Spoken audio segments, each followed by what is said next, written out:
Shall we play a game?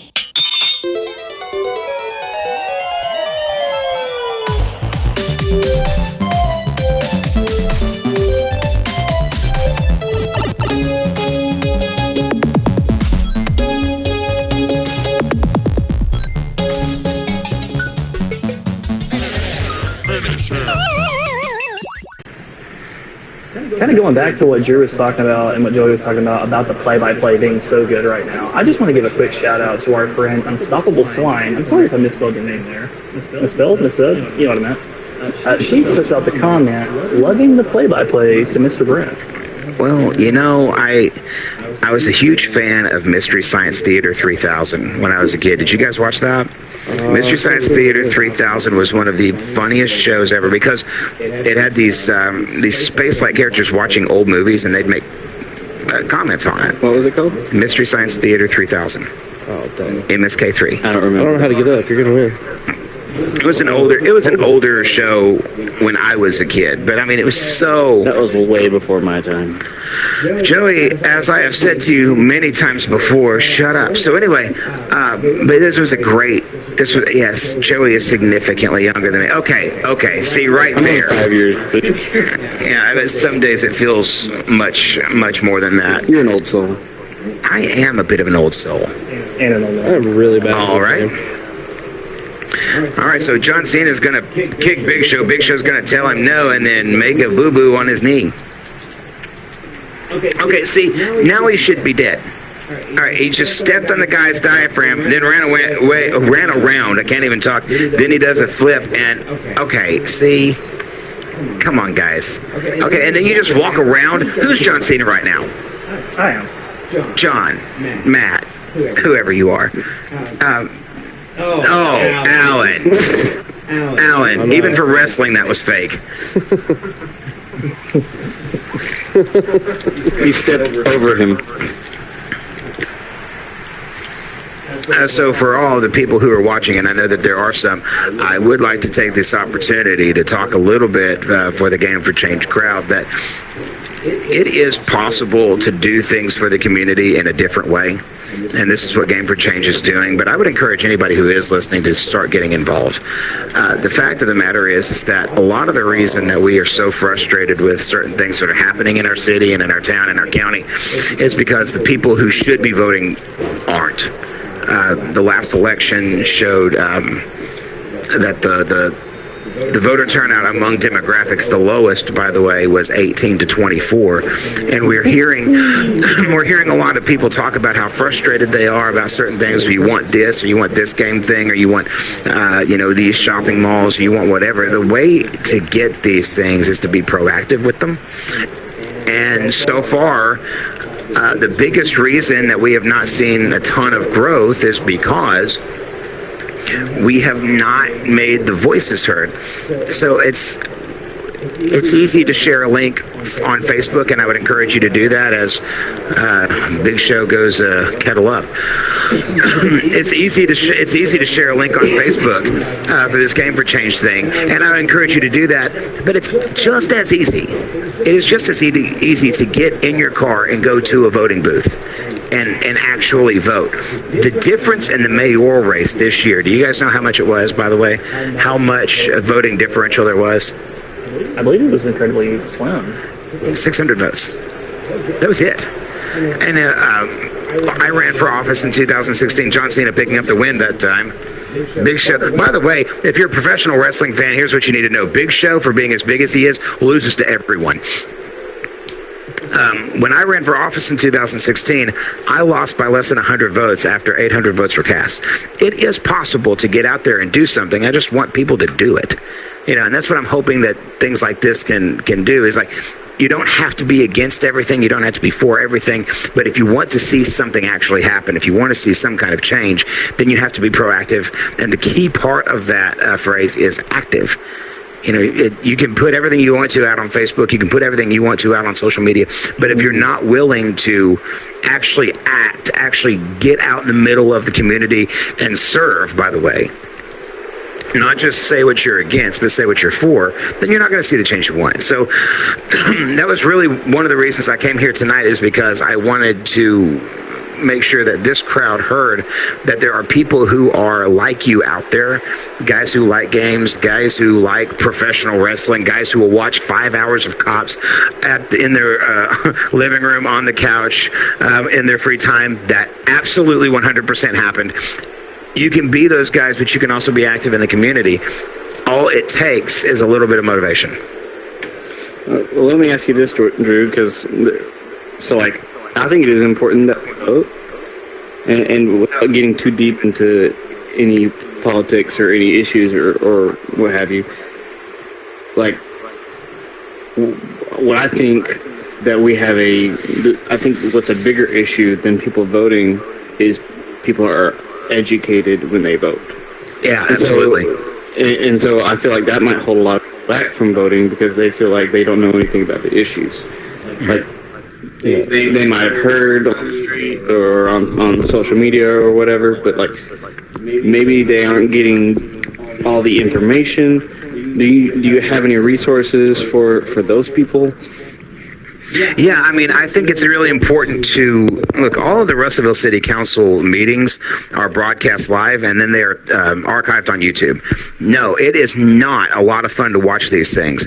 It is not a lot of fun to read a city council agenda. It's not a lot of fun to poke and prod through different ordinances and different resolutions and understanding the differences between them. And it's important that we do. Here's a great example of that, Joey, by the way. A great example of that is, first off, we're going to do a ladder match here because I want to pick up TLC, you're going to pick up that chair. I'm going to find a chair, and I'm going to hit you with this chair as we talk about TLC policy. Tables, ladders, and chairs, oh my. Okay. So, one of the biggest... Okay. I'll give you an example of what I mean by what I was talking about earlier. The Aquatic Center a few years ago. When the Aquatic Center came in, there were so many people who were really frustrated because they thought what Russellville was getting was the same as what Clarksville got. And what Clarksville got was incredible, by the way. But there were so many people who were really frustrated because they were like, okay, why didn't we get this? Why didn't we have what it was that we thought we were promised? And the fact was, that's not what people were promised. Before the Aquatic Center was built, there were several public hearings held. And they were very poorly attended. And the people who did actually attend them were not the younger folks who were talking about wanting this. It was some of the older folks who were just begging for the therapy pool. So guess who the city listened to? The people who showed up. You know, so while I know that they were frustrated about not getting what it is that they thought they were going to get, some of this lies on the fact that we weren't as engaged as we should have been. And when you're not that engaged, and when you're not getting in what you need to get in, and you're not getting the information that you should have, or not even trying to get the information that you should have, you just made an assumption, then yeah, that's going to lead to a lot of frustration. That's going to lead to a lot of miscommunication, and quite frankly, it's kind of the reason why we're in the place that we're in right now. I think what you talked about is so important about education, but you cannot trust everything you see on Facebook. You cannot necessarily, and this is a guy who has worked in the media for 15 years, folks. You can't always trust what you read in online news sites, and you can't always trust what you read in the paper, because every single one of the people who run these organizations, they have agendas. So you've got to dig into the facts yourself. You've got to dig into these things. If you want to see change and you care about change, you've got to find out what it is that you care about and then push for it. Cool. I think you're really keyed in there on the end where you talk about changing starting with us. And to be honest, that's kind of what we're founded on. I'm not political. I cannot keep up with you in that conversation whatsoever. And so I think it's important to say that there are other things you can do. Not just, I 100% agree, know what you're talking about and the things you do, but just as simple as, volunteering, a day a month or something. The most important part, like I said, that you said, change starts with us, and we have to lead by example. Unquestionably, one of the best things that happened to this city in a long time, and this is not just because we're friends, we all know the guy. When Nathan George was brought onto the city council, great guy. Nathan brought with him a little bit of motivation for the younger community, because the city council had been ran by guys and women, men and women who didn't look like us. All right, they were a little bit older. They had a little more seasoning to them. What Nathan did was he showed, okay, if you want to get involved, you've got an opportunity to do it. You've just got to do it. And I hit you in the face with a ladder, Joey. Yes, I hit your. By the way, Seamus played Rocksteady in one of the latest Teenage Mutant Ninja Turtles movie. It is. And Great movie. And now I'm going to hit you with a ladder off the turnbuckle, and this is more fun for me. That ladder for me. But I think it's so important what you were talking about, that you don't have to run for public office. Public service doesn't start with public office. There's a lot of things you can do. Go pick up one of the streets. Go pick up some trash. Go attend meetings. Let me tell you something. Public officials absolutely get a little more nervous when more people start showing up, because they know they know we're listening. It's not because they're trying to be shady either, by the way.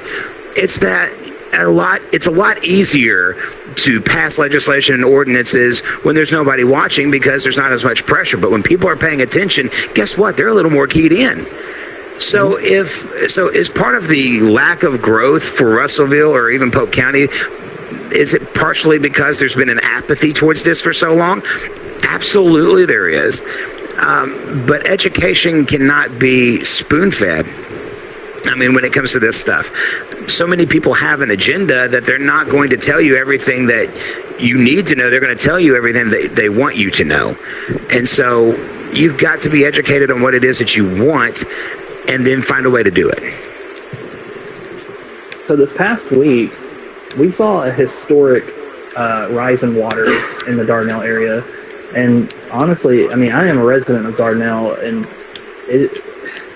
it's really hard to explain for me how I felt about it. But the main thing that I thought was amazing was just the fact of the community involvement that we got to see. We got to see not just Dardanelle, but everywhere all over Yale County come together, combat this flood. And, how we were talking about, we're in this bit of a spot right now where we're not quite sure, how we got there. I think that's a good start, though, is what we saw this past weekend. Unquestionably, because, public service also starts with empathy and caring about other people. Why do you run for office? If your answer is not to serve, then you're running for the wrong reason. And by the way, if the end of that sentence is to serve my own interests, you're still running for the wrong reason. Right. I'll give you a great example here. Unemployment in this county right now, do you know what the unemployment rate is? Let's take some guesses. Yeah, take some guesses. I would say a little bit higher than the rest of the nation. I'd say around 7%. Okay. Anybody else want to chime in on that? I'm going to say 23%. Oh, the unemployment rate of Polk County right now, and it may just be the city of Russellville, I have to go back and check my stats, is 3%. Oh. It's one of the lower unemployment rates in the state. By the way, the state has an incredibly low unemployment rate for where it's been. Mm-hmm. But we've got a ton of people who are still living in poverty. Matter of fact, 20% of the city of Russellville lives either at or below the poverty level. The median income is right around $42,000. So you've got all the population working almost, and more than 30% of them cannot make their bills from month to month. Why? Not because they're not working, it's because they're not making enough money. So what do you have to do? You can't run on the fact that people need more jobs. We've got the jobs. You need the right kind of jobs. You need the competition jobs. You need the jobs that are going to bring up wages for everybody. That's what you got to have. So when you've got an unemployment rate that is that low and people still having trouble paying their bills, then you know that you've got a problem with the system inside your county, because a lot of these folks who are saying no to new businesses coming in are not saying no because they don't want to see these businesses. They don't want to see the wages that they're bringing with them. If you bring in industry with higher wages, what happens? Everybody's wages have to go up because now they're competing for the best workers. I say all that to say this. The education part of all of this is so important because you're not seeing the kind of growth that you're wanting to have. You're not seeing the retail people come in. You're not seeing the new, Al, you put me on a table. You're not seeing these new industries come in that we wanted. You're not seeing the new targets come in. Why? Why would people oppose that? They oppose it because they don't want to compete. Mm-hmm. So you educate people and you say things like, okay, if you've got a 3% unemployment rate, then here's what we need to do. We need to make sure that these wages are competitive. We need to bring in competition that will bring in more people. It's not that we don't have enough people, or it's not that we don't have enough money. It's not that we don't have enough jobs, so we don't have enough people to compete. You educate yourself on what it is that you want to see. We want to see growth in Russellville to grow people's wages. We don't have an unemployment problem. We've got a money problem. We've got a competition problem. Education is key. So that's one of the reasons why I feel like, what Joey said earlier, and this is a really long way to say this, what Joey said was so key. Understanding why you feel the way you feel. Now, some people are just going to be ticked off because we just don't have a target. My wife is one.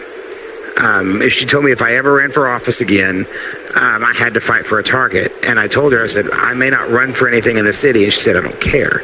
So, you may just be upset about that. Understand why it's not happening. Right.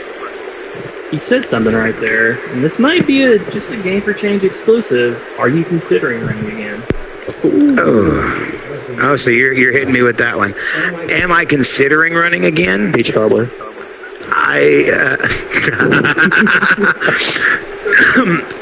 I will tell you that I always look to serve my community in whatever way that I can. And if the opportunity presents itself to do so in a way that I could hold public office, then certainly I would pursue that. But I am incredibly happy with where I am at McAllister's. I'm incredibly happy with the things I'm getting to do with the downhill runners in Main Street, Russellville. I am incredibly happy with my life where it is. But I never say never.